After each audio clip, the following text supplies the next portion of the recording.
Today about to react into the evil business of music. Now, shout out to Luke, cause he the one that gave me the idea to do this video. And I actually might drop another video tomorrow. I'm not gonna drop both of the same music videos in the same day.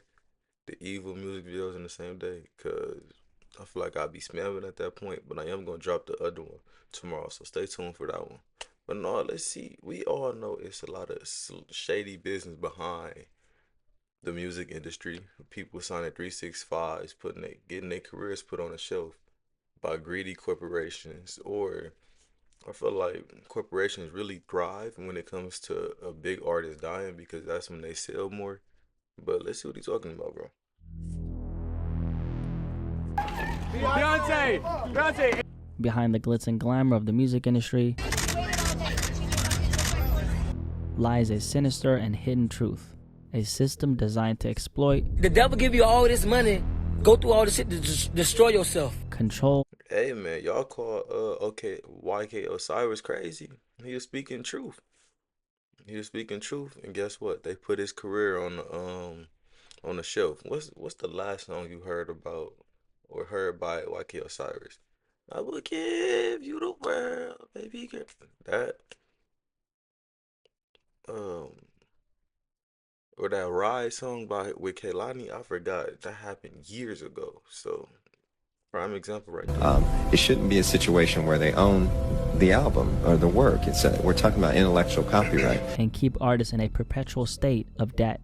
This is very important because throughout the years, black artists have been taken advantage of completely. And it's time now that we have to put a stop to this incredible injustice. I need to innovate what these contracts are, not just for me, but for all artists. It's not about. That's why a lot of artists go independent. Is it hard being independent? I said independent. Is it hard being independent? I'm sure it is, because you have nobody behind you with a budget, and I feel like labels basically loan companies. They loan you money so you can do what you want to do with your life, and you have to pay that money back. If you don't pay it back, now you're in a negative. Now it's just all bad, and it happens for a lot of artists. It happens a lot. Me getting my master people be signing bogus deals. Let's be real. Back. It's about freedom. In this video, I want to cover what that truth actually looks like. For every artist who dreams of fame and fortune, there are countless of others who find themselves imprisoned in a maze of legal jargon and financial pitfalls. Pitfalls that 95% of artists aren't even aware of until they find themselves in a position where they eventually are trapped. The standard recording contract in the music industry promises fame, fortune, and artistic success, but is sadly too often structured in ways that benefits the label more than the artists themselves. Without a thorough understanding of the contract's terms and potential pitfalls, a lot of artists unfortunately find themselves trapped in a cycle of debt. And you know what's messed up? Some people actually know that they're signing a bogus deal, but they feel like they need the label to give them the leverage that they need. They need the label to give them a certain type of leverage so their careers could go to a different level, which is true for the most part. But it's like, I feel like with labels, they do a lot of botting. Like they buy a lot of bots and they inflate certain artists. They inflate their golden child. Like they would inflate Nicki Minaj, Kendrick Lamar, Drake. Like of course they got big audiences already, but they inflate their numbers to make them seem bigger than they are. And that's where there's like people like Bad Bunny. If y'all know who Bad Bunny is, right? The Latin, he's a, he's a Puerto Rican artist. I think he is from Puerto Rico because they was playing him a lot when we went to Puerto Rico. But yeah, he's a Puerto Rican artist and he reaches so many different ethnicities because a lot of people speak Spanish. That's why he's the #1 stream artist in the world. You would probably think it was Drake, but no, Drake is the #1 stream artist in America. In the world is Bad Bunny. Hey. Loss of control and financial instability. These contracts, which we will go over, are meticulously designed to look like opportunities, offering advances that seem like a blessing to artists hungry for their big break. But what's hidden between the lines is a complex web of clauses that ensures the Sign that label 365. recoups every cent, often at the expense of the artist. Before we continue, let's take a look at our real life example, okay? Which is a rapper I'm sure you recognize, Meek Mill. Now, Meek Mill almost 2 years ago went on his public rant against his record label, Atlantic Records. Now the question is, why did he go on this rant? Well, let's just say that he was getting screwed by his own record label because he signed a contract not knowing what he was signing off on. Imagine being able to build an app with your name on it just by thinking about it. Meet Base 44, a complete AI creation. For now, just I stay down until we come up. But yeah, I feel like the music industry prey on illiterate black people or just illiterate people in general, people that's not going to sit there and read a contract. I've done it many times when I just sat down for a job. I didn't read the contract, so I'm going to do the job anyways, and I sign off. What I'm gonna say if I don't agree with something in the job contract? Well, I don't agree with this. Well, sorry to tell you, but you're not meant for this job. Because guess what? Somebody's gonna take that bogus deal. Hey, that water, I just heard that water bottle. It's $11 2 million in the morning, bro. in That's 10 scary. years from my music, just music payments, Meek said. I was shocked, mad, and didn't want to really rap for any label. Now I got a real point to prove, he said. In another tweet, Meek Mill stated that one of his biggest records, a song featuring Drake titled Going Bad, had made his record label over $24 million. Meek Mill had no clue how much of that money he himself made, if any. One day I asked how much Going Bad made, just that song, and this is him asking his record label, right? And the record label responded saying, the song made $24 million. Meek continued by asking his record label, how much did I make? All I got was I'm like, what the hell? I know all the financials to my other businesses. I signed out all trust for that whole system. Meek Mill ended that with. This is a rapper most people consider a very big name, and to his defense, My bad. I just heard something. Mill is an extremely successful rapper, but like the majority of artists in the music industry, the lion's share of the revenue from his own work was going into the pockets of the major labels. The language in these contracts that artists sign are very That's dense. how it go. That's why you bring a lawyer with you. A good lawyer. A lawyer that has your best interest. We've seen it countless of times, many times, where not even lawyers, what is it called when people have somebody represent their group or them as an individual? It's right. It's right here. I know what I'm talking about. It's right here. Give me a second. Manager. Yeah, we seen it many times when we seen managers fuck over artists or fuck over bands. Let it be the Temptations. Let it be was it Elvis Presley? His manager to have his best interest at heart. Hell, even Michael Jackson with Joe Jackson. He wanted what was better for the family and not more so for Michael. So Michael had to part in ways with Joe Jackson. Straight like that, bro. It's a tricky game, bro. You just gotta hope and pray that you don't pick the wrong people. Terms are If you do also decide to go with convoluted, somebody. and by the time an artist realizes the true cost of what they signed, it's often too late. They're locked into deals where their music, their brand, and even their identity is no longer their own. And instead of living this music dream they once had as a child, they're working to pay off debts they didn't fully understand, creating their music not from a place of inspiration but obligation. So this thing they once loved becomes a means to fulfilling a quota. It's a system that's been perfected over decades with the sole purpose of keeping the power firmly in the hands of the record labels while artists struggle to find a way out. And this is the truth. Most artists actually struggle. It may seem glamorous looking from the outside, but one audit of their financials would reveal a whole host of things you wouldn't ever believe. This is something that's far too common, specifically in the hip-hop culture. A flashy lifestyle is synonymous with the genre, and when rappers flaunt this luxurious lifestyle, dripping in designer clothes, driving exotic cars, and flashing stacks of cash, it's easy to believe they've made it big. But as a lot of us know, beneath the Yeah, they're surface, just putting on a facade. I feel like a lot of people put on facades. Like let's keep it G real. I know about 5 people personally that's faking their life for the internet. And the internet eating it up. I feel like the internet is strictly made to post your highlights in life, like your high moments. Don't nobody give a damn about how hard you working or how hard you grinded the countless nights you stand up. No, they want to see you win it. And when you win it, they want to like, oh, that's my brother. I was with him when this and that. They want to see you win. They don't care about the grind. And I feel like with artists, I got a brain for it. I feel like with artists that play hand in hand, straight like that, bro. This They gotta put lavish on a lifestyle facade to gather a certain audience. Basically, that's what I'm saying.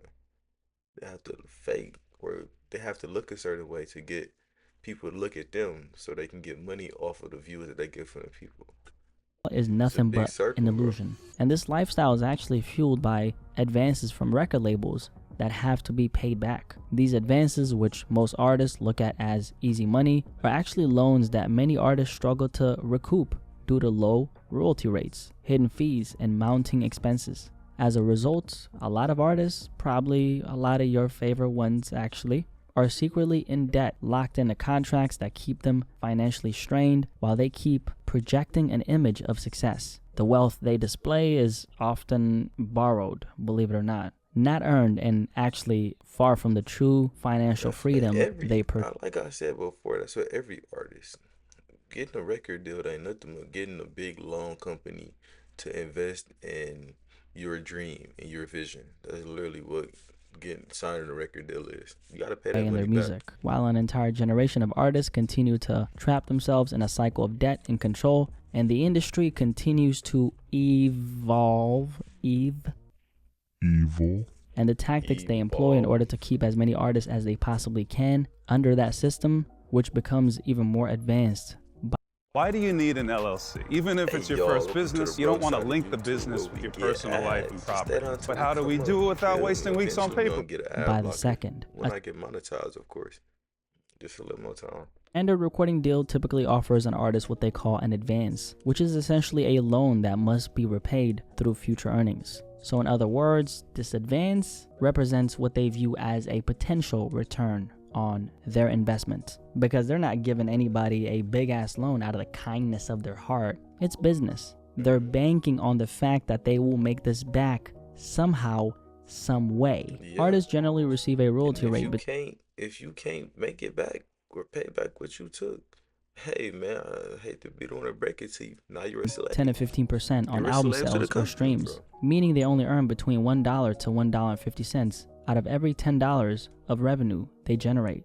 Now the label keeps the rest to recover costs and profits. However, and this is the kicker, these royalties are paid only after the advance is fully recouped, and numerous hidden fees like marketing and production costs are deducted from the artist's share, which honestly, it makes it very, very, very difficult for an artist to see significant earnings from their music. I mean, think about it. You receive this big ass check, okay? It's called an advance, but it's really a loan. And the intended purpose for this Like I money said, is for bro. this money to be spent and allocated towards your career. Even if you make a bunch of money on that first album, and this is something a lot of artists don't think about, unless the money you made exceeds the amount of money they gave you, you're still gonna be in debt to the record label, because that advance they gave you still needs to be recouped. And so the question is, what happens in a scenario like this? Well, let me tell you what happens. The artist ends up renegotiating their contract, okay, because they now have the leverage to do so. If the percentage in your original contract states that you'll be receiving 13% of revenue your record makes, well, now when you're renegotiating, because they see that you're a success, right, you have proof of concept, they might bump you up to 15% or 18, which is on the high end, and that's not so common. 15 is the most common number. What's psychologically going on here is the artist now feels lucky. They think, I was able to negotiate 2 more points, which is another word for percentages. You know, that's the terminology they use in the music industry. So points I got a higher equals loan. percentage. It's basically having good credit, but it's like not a lot of them. Because I feel like a lot of people have managers that make sure that they're financially set to the point where their credit should be somewhat good. That's why a lot of rappers lease cars instead of owning them, so they can flaunt the car for a couple months, not drive it as much, and trade it in for the newer version. Me personally, I drive too much. I can't lease a car. That's just me personally, but to each his own, bro.